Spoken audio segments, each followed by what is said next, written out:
Muy buenas noches nuevamente, estimados estudiantes. Ya en nuestra anterior clase nosotros habíamos comenzado a desarrollar la temática inherente al sujeto del derecho comercial, es decir, al el comerciante, ¿no? Y nosotros veíamos que es sumamente importante conocer quién es comerciante, porque en mérito a esto nosotros vamos a poder atribuirle ciertos derechos y ciertas obligaciones. Hemos visto quiénes pueden ser comerciantes, en qué casos no podrían ser ciertas personas comerciantes, es decir, hay ciertos impedimentos, ciertas prohibiciones para ser comerciante. Hemos visto que incluso mediante sentencia se puede disponer la inhabilitación de las personas para ejercer el comercio en ciertos tipos de delitos. Hemos visto que los quebrados que no hayan obtenido rehabilitación tampoco pueden realizar el comercio y así otros, ¿no? Que en el caso de la quiebra culpable o fraudulenta, por ejemplo, funcionarios públicos respecto a las funciones que ellos desempeñan. Hemos visto cuando se pierde esa calidad de comerciante con el fallecimiento, la incapacidad sobrevenida. Hemos revisado además las obligaciones generales y nos hemos quedado en esta parte, ¿verdad? Nosotros hemos analizado en primer lugar la obligación de inscripción en el registro de comercio y veíamos que Fundempresa actualmente tiene una función primordial respecto al servicio de comercio, ¿no? Y hemos analizado también un poco de la historia del registro de comercio en nuestro país también, en general y en nuestro país. Hemos desarrollado la obligación de llevar la contabilidad y veíamos que las empresas tienen que llevar un libro diario, un libro mayor y además hay ciertos instrumentos de contabilidad como los balances e inventarios que resultan trascendentes para el desenvolvimiento y normal ejercicio, digámoslo así, de las actividades que realice una empresa, ¿no? Un comerciante como tal. La la obligación de conservar los documentos que la ley requiere. Esa es la que nos faltaba, ahí nos hemos quedado, ¿no? Analizábamos entonces cuáles son las obligaciones de los comerciantes, enumeradas en nuestro artículo 25, en el artículo 25 de nuestro Código de Comercio. Veíamos a qué se refiere esta obligación de inscripción en el registro de comercio, veíamos que hay momentos, ¿no?, diferentes en lo que respecta al registro de comercio, es decir, uno al inicio que dará legalidad y personalidad jurídica a las sociedades. En el transcurso también existirán ciertos actos de comercio que deben registrarse para tener oponibilidad, es decir, para poder oponerlos ante terceros. Y hemos visto también que al final, en caso de quiebra o en caso de extinguirse la empresa, tendrá también que registrarse estos aspectos en el registro de comercio. Hemos visto qué actos son los que se deben inscribir en el registro de comercio, cuáles son cuáles son concretamente, ¿no? Hemos revisado el listado establecido en el artículo 29 del Código de Comercio. Hemos revisado además la obligación de llevar la contabilidad. La obligación de llevar la contabilidad, decíamos que deben realizarla incluso los comerciantes que realizan el comercio por menor, ¿no? Y veíamos que estos actos que se dan en la contabilidad, bueno, estos actos que se registran en la contabilidad, simplemente van a ser, ¿cómo diríamos? Un registro de las modificaciones patrimoniales que se da que tiene el comerciante, ¿no?, en el ejercicio de su función. Y no así, no van a ser los contratos propiamente dichos, ¿no?, que son diferentes. Asimismo, estimados estudiantes, hemos visto cuál es la importancia, hemos revisado la historia inherente a esto, cómo se ha ido perfeccionando, ¿no?, esto de la contabilidad por partida doble. Hemos revisado los sistemas respecto a la contabilidad, los instrumentos. Hemos visto cuándo puede existir una auditoría. Hemos visto que aquí los reglamentos y los estatutos juegan un papel importante. De igual manera, hemos visto que un juez puede ordenar en caso que en las primeras tres causales no se realice, ¿no?, esa auditoría. Esta implica una comprobación del balance y cuenta de resultados por el auditor bajo su responsabilidad. Hemos visto además, esto es muy importante, ¿no?, las prohibiciones. Las prohibiciones, ¿por qué? Porque van de la mano también con la siguiente obligación que vamos a revisar. Hemos dicho que los libros contables, es decir, la contabilidad que se lleva en los libros, no tiene que contar con estas irregularidades, ¿no? Es decir, no tiene que haber una alteración del orden progresivo de las fechas, no tienen que haber espacios en blanco, no tienen que haber interlineaciones o superposiciones en los registros que se realicen, no tiene que haber raspaduras, tachaduras o enmiendas en todo o en parte de los asientos, no se deben arrancar las hojas, alterar el orden de foliación o mutilación de las hojas de los libros. Y para esto es importante también que se desarrolle esta presentación, o bueno, que los libros cuenten con la respectiva autorización del notario de fe pública, y también se va a establecer la fecha en la cual el notario de fe pública va a autorizar estos libros, ¿no?, previamente a su uso. Hemos visto también que son válidos ciertos asientos o anotaciones que se efectúen en medio mecánico o electrónico. Y estos registros se van a adherir también, ¿no?, se van a encuadernar para ser legalizados. Y esto se realiza mediante una solicitud en el correspondiente registro de comercio, bueno, sí, ante la autoridad competente, para que ésta emita una resolución, perdón, por la cual acepte que este tipo de documentos puedan considerarse, puedan tener oponibilidad, digámoslo así. Las autoridades, y en esto nos hemos quedado, pueden ordenar, sean estas autoridades judiciales o administrativas, que se realice, ¿no?, el examen de los libros. En primer lugar, en cuestión impositiva, habíamos dicho, es decir, para definir los tributos adeudados en caso de controversias.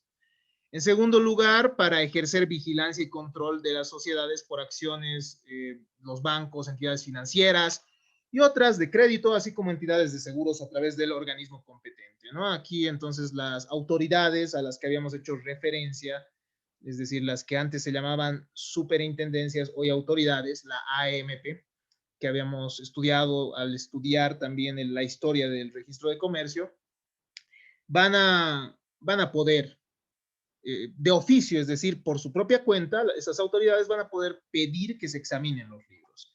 También en la investigación de delitos y en procesos civiles conforme al procedimiento civil.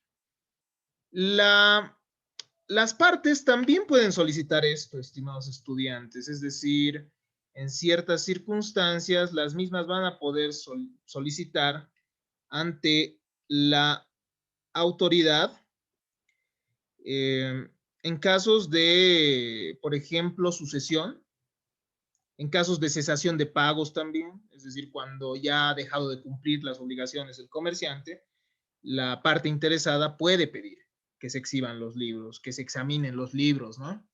En caso de sucesión igual, sucesión hereditaria, ¿no? Entonces, hay ciertas circunstancias que permiten que se realice una exhibición a instancia de parte.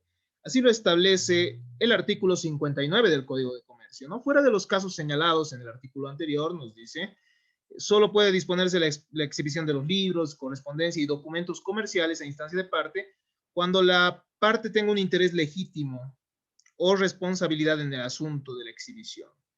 Entonces, hay que tomar eso en cuenta, estimados estudiantes.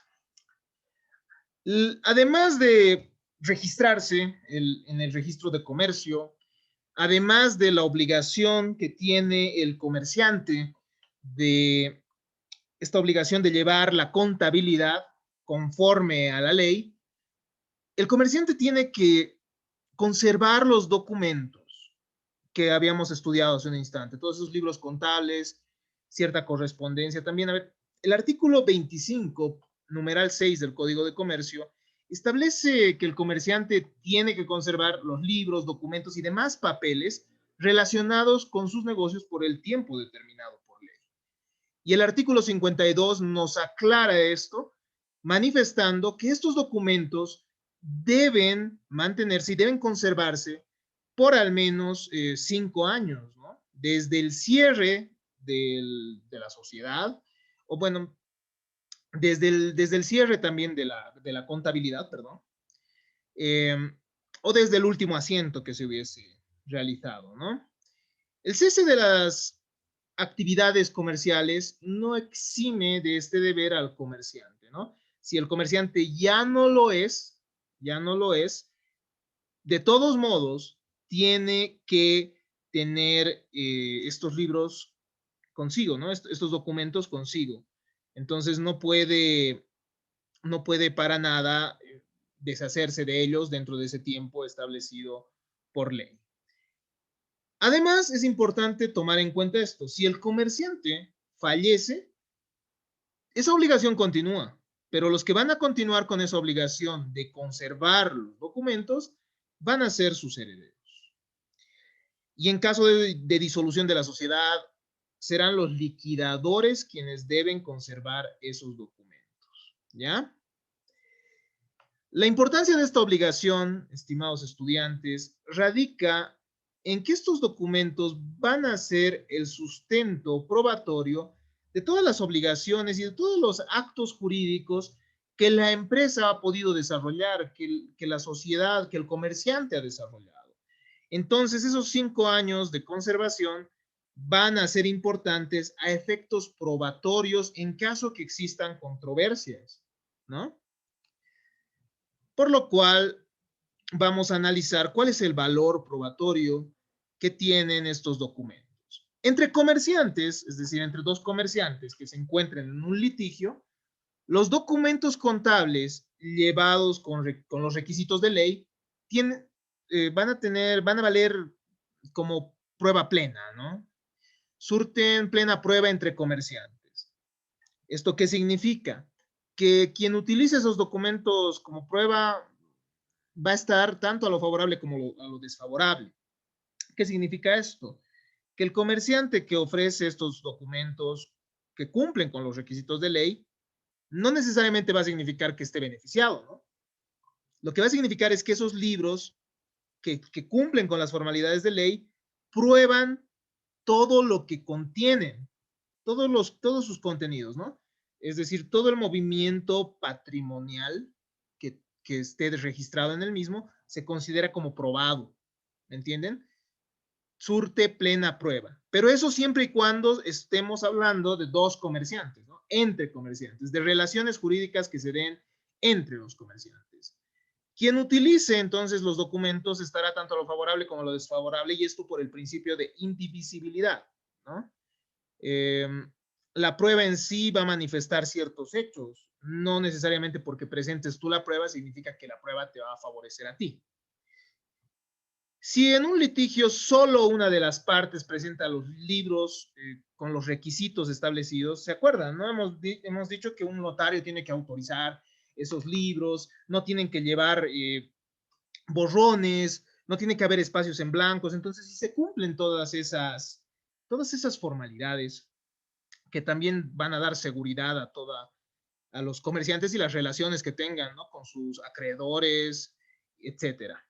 Entonces, si uno solo presenta esos requisitos, se resuelve conforme a lo que establece ese libro, ¿no? Pese a que el otro no tenga los libros con los requisitos establecidos por ley. Incluso puede ser desfavorable al mismo que presenta, ¿no?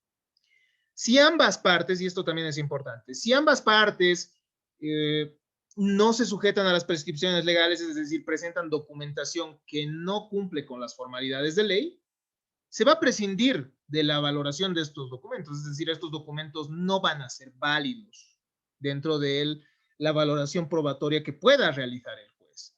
Entonces, solo se toman en cuenta las demás pruebas que se presenten, testificales, inspecciones, etcétera, ¿no? ¿Qué pasa si la controversia se da entre un comerciante y un no comerciante, ¿no? En ese caso, estimados estudiantes, los libros no van a surtir plena prueba como va a suceder en el caso de los comerciantes, ¿no? Si, por ejemplo, un consumidor de transporte tiene un litigio con una empresa de flotas, ¿qué es lo que pasa? Uno es comerciante y el otro es un particular, simplemente, ¿no?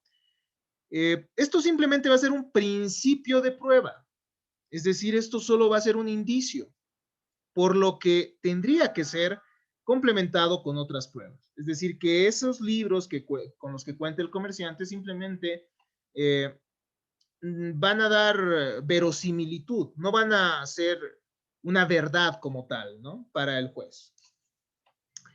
Por otro lado, los libros que no contemplen las formalidades previstas en los artículos 41 y 42 del Código de Comercio carecen de todo valor probatorio. Es decir, que el juez no puede fundar su decisión en este tipo de documentos que no cumplen con estos aspectos. El artículo 41 hace referencia a la obligación de llevar los asientos en idioma castellano, en primer lugar, es una obligación, y en segundo lugar, que se tiene que expresar estos valores en moneda nacional. El segundo se refiere a las prohibiciones que nosotros ya hemos estudiado, ¿no? Las prohibiciones respecto a los libros. Ahora hablemos de la competencia desleal. Los comerciantes también tienen aquella obligación, ¿no? De abstenerse de realizar ciertos actos contrarios contra una ética que debería imperar en las relaciones comerciales. La competencia comercial es fundamental en el campo del comercio. Si las empresas compiten bajo, ¿cómo diríamos? Bajo un ámbito bajo relaciones de igualdad y además de eso, lo más importante, de manera leal, esto va a implicar que una empresa mejore sus productos para que se conserven en el mercado, ¿no? Va a tratar de dar competitividad a sus productos, si es que se da este tipo de competencia, ¿no? Entonces, la competencia es necesaria, porque si una empresa presenta un mejor producto que el tuyo, tú tratas de mejorar el tuyo, ¿no? Para igualarlo o mejorar a ese producto que ha sacado la otra empresa. Entonces, la competencia es importante. También permite la competencia generar nuevos productos, ¿no? Es decir, hay empresas que analizando el mercado van a sacar nuevos productos, nuevos servicios, y esto va a beneficiar a los consumidores y usuarios. La competencia desleal se va a producir cuando en el ejercicio de la actividad comercial va a haber un desacuerdo con los principios éticos que deberían informar al mismo, ¿no? Implica el olvido de la buena fe comercial, produciendo un perjuicio o la posibilidad de un perjuicio para el competidor. Entonces va a implicar un daño o un riesgo que se le pueda generar a nuestro competidor, ¿no? El artículo 7 de la Constitución Política del Estado reconoce el ejercicio de la actividad comercial sin restricciones, excepto las establecidas por ley. Y la ley también tiene, ¿no? Estas reglas inherentes a la competencia desleal. Y le corresponde al Estado velar entonces por la vigencia de este derecho. Asimismo, debe evitar los abusos que puedan darse en esa práctica comercial. ¿Cuáles son los criterios doctrinarios sobre la competencia? El ordenamiento jurídico va a establecer entonces diferentes normas jurídicas que traten de luchar contra esta competencia desleal. Va a haber así normas sobre libre competencia que van a buscar su restauración cuando se perjudique, eliminando los obstáculos. Entonces, va a haber normas que ante la competencia desleal van a buscar que ese tipo de actos dejen de realizarse, ¿no? Pero también va a haber normas sobre competencia ilícita que presuponen que existe competencia, obviamente, buscando encauzar la competencia por el camino de la ética y el derecho. Entonces va a haber ciertas normas que van a decir cómo deben desenvolverse los comerciantes para tener una competencia que sea leal, ¿no? Y eso vamos a ver en un momento más. Vamos a ver que hay algunas reglas establecidas por nuestro Código de Comercio que le dicen, tú tienes que desenvolverte así, ¿no? Y hay otras que le dicen, si tú te desenvuelves así, yo voy a imponer una medida para que dejes de obrar de esa manera, es decir, eh, bajo una competencia desleal. La doctrina jurídico-comercial entiende que los criterios para dictar normas jurídicas de represión son de dos tipos. En primer lugar, van a buscar la defensa y protección del comerciante y también la defensa y protección del consumidor. Es que la competencia desleal no solo va a afectar al comerciante, ¿no? Es decir, al comerciante con el que compites, sino también va a afectar al consumidor, porque muchas veces, ¿qué va a suceder con la competencia desleal? Se va a engañar al consumidor. Entonces, estas normas terminan siendo sumamente importantes. Entre algunas reglas que nuestro Código de Comercio establece para que pueda haber una competencia leal, ¿no? Conforme a la ética, estará lo previsto por el artículo 67 del Código de Comercio, que establece que las mercaderías producidas en nuestro país deben llevar la leyenda hecho en Bolivia sin perjuicio de llevarlo en otros idiomas. Esto va a garantizar también que esa información demuestre que las mismas van a tener una relación equitativa, ¿no? Respecto a sus competidores. El artículo 68 del Código de Comercio, por otro lado, establece que si uno emplea marcas, contraseñas, leyendas, envases, dibujos o indicaciones que pudieran generar confusión en el público, en primer lugar sobre la calidad, es decir, exagerando la calidad del producto, sobre la procedencia, diciendo que esto procede de algún lugar que hace que esto tenga que ser mucho más caro tal vez, o engañando sobre la procedencia también, o la cantidad de los objetos que se ofrecen o se venden, esto constituiría delito. Así lo establece el artículo 68. Y esto es evidente, ¿por qué?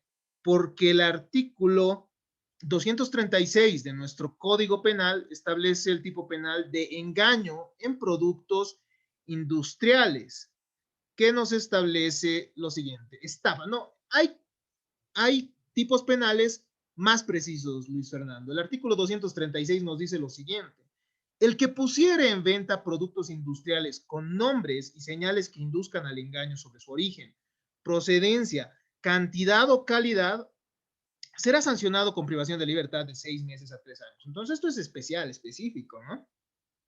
Para las relaciones comerciales. Y también hay otros delitos que van a buscar esa protección. O, bueno, van a tener ese bien jurídicamente tutelado. La indicación del lugar y sus usos prohibidos. El artículo 67 del Código de Comercio establece que las... Bueno, esto ya lo habíamos visto. A ver, estamos yendo hacia atrás más bien. Esto es... continuemos. Los actos que constituyen competencia desleal. Veamos entonces qué nos dice el artículo 69 al respecto. El artículo 69 de nuestro Código de Comercio nos va a decir qué actos van a implicar una competencia desleal.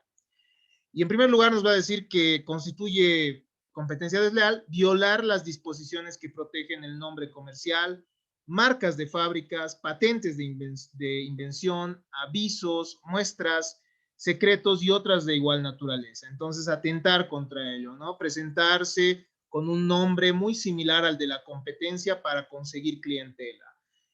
Usar su marca en nuestros productos.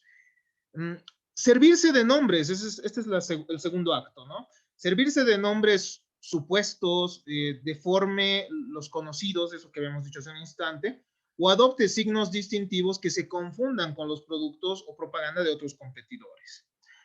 Utilizar medios o sistemas tendientes a desacreditar los productos o servicios de un competidor o los altere con el propósito de engañar. Entonces, hay dos posibilidades ahí, ¿no?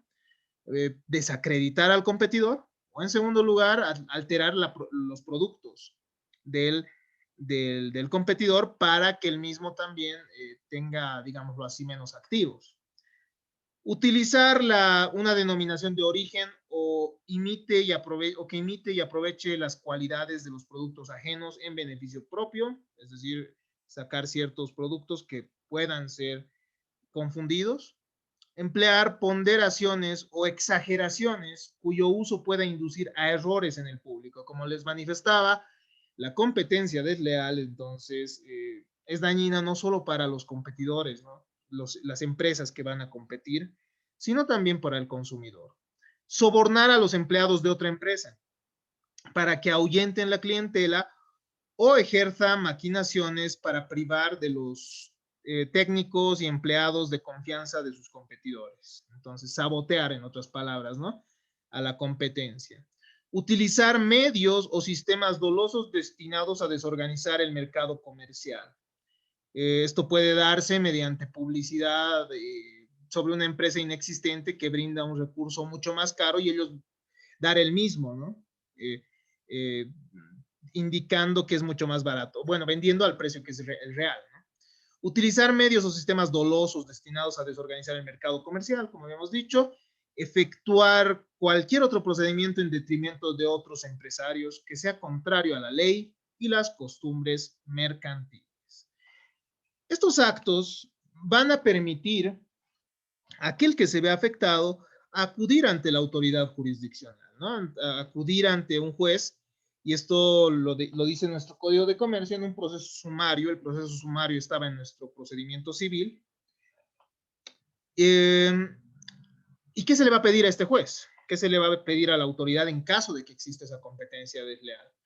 La abstención del acto denunciado, en primer lugar, ¿no? Se ordenará que cesen esos actos de competencia desleal.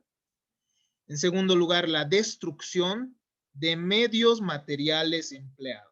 La destrucción, es decir, si uno ha usado mercadería muy parecida o que tiene una patente, por ejemplo, por otra empresa, tendrán que destruirse los mismos.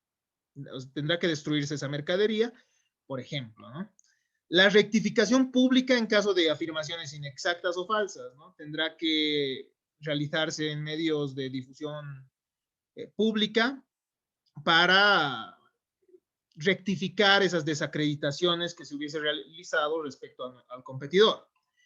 Además, puede demandar el pago de daños y perjuicios, ¿no? Los perjuicios ocasionados, esto que ustedes ya lo han estudiado en teoría de la responsabilidad, ese daño emergente, ese lucro cesante que le hubiese podido generar a la empresa que compite.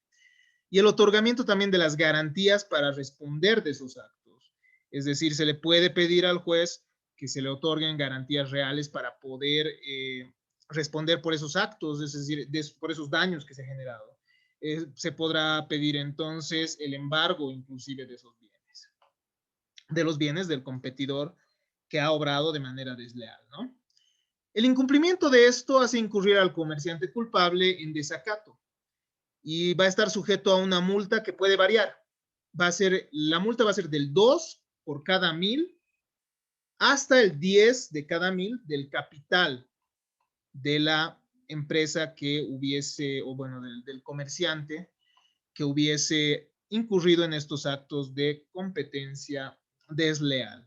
Sin perjuicio, claro está, de las sanciones penales que ustedes se encuentran también estudiando en Derecho Penal. Finalmente, y para terminar esta temática, vamos a referirnos a los bienes mercantiles. Cuando nosotros veíamos la relación jurídica en la materia de personas, veíamos que las relaciones jurídicas se componen por un sujeto activo y un sujeto pasivo, ¿recuerdan? Pero además de estos sujetos que forman parte de la relación jurídica, hay un objeto, ¿no? Y a veces el objeto van a ser ciertos bienes. En las relaciones mercantiles, estimados estudiantes, van a haber ciertos bienes propios del derecho mercantil, entre los cuales se enumera en el artículo 11 algunos de ellos, y además, obviamente, esto puede ser más amplio según lo que establezca el Código de Comercio. Entre los bienes que van a formar parte de esas relaciones jurídicas, el bien es una cosa que puede ser objeto de apropiación y de relaciones jurídicas. Entre los bienes mercantiles nosotros encontramos en primer lugar la empresa mercantil y los establecimientos de comercio, ¿no? Es decir, las sucursales y también el desarrollo de esas actividades, bueno, esos bienes que van a producirse, etcétera.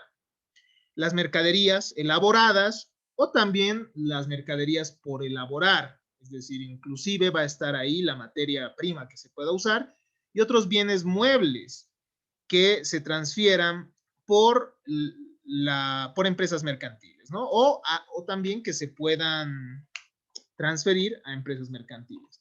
Los bienes inmuebles, cuando sean objeto del giro comercial de una empresa, cuando formen parte también entonces del capital de una sociedad, cuando formen parte del patrimonio de la empresa como tal.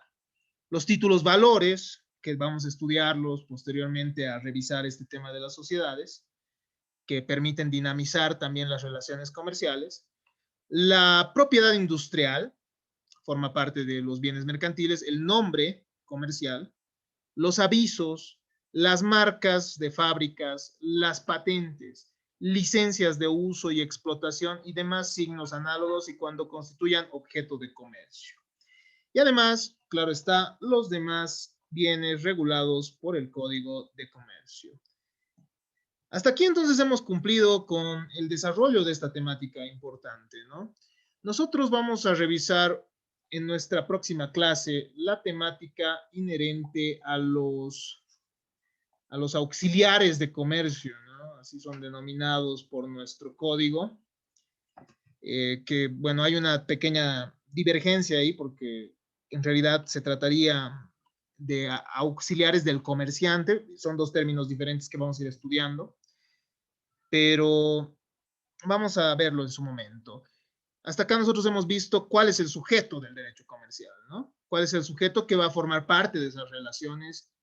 Hemos visto el acto de comercio también, que es importante, porque el derecho comercial regula tanto al acto de comercio como a los comerciantes. Como hemos visto, el comerciante tiene diferentes obligaciones, entonces el derecho comercial regula cuál va a ser cuál tiene que ser el obrar del comerciante, cuáles van a ser sus obligaciones, ¿no? Entre estos actos que tiene que desempeñar. Hasta aquí nuestra clase del día de hoy. Muchas gracias por su atención. Si es que ustedes tienen consultas, tenemos nuestro foro de consultas. De igual manera, en estas clases ustedes pueden desarrollar las preguntas y las consultas que vean y que consideren necesarias. Estoy para colaborarles en lo que gusten y este es un espacio de diálogo abierto. Muchas gracias. Hasta acá nuestra grabación.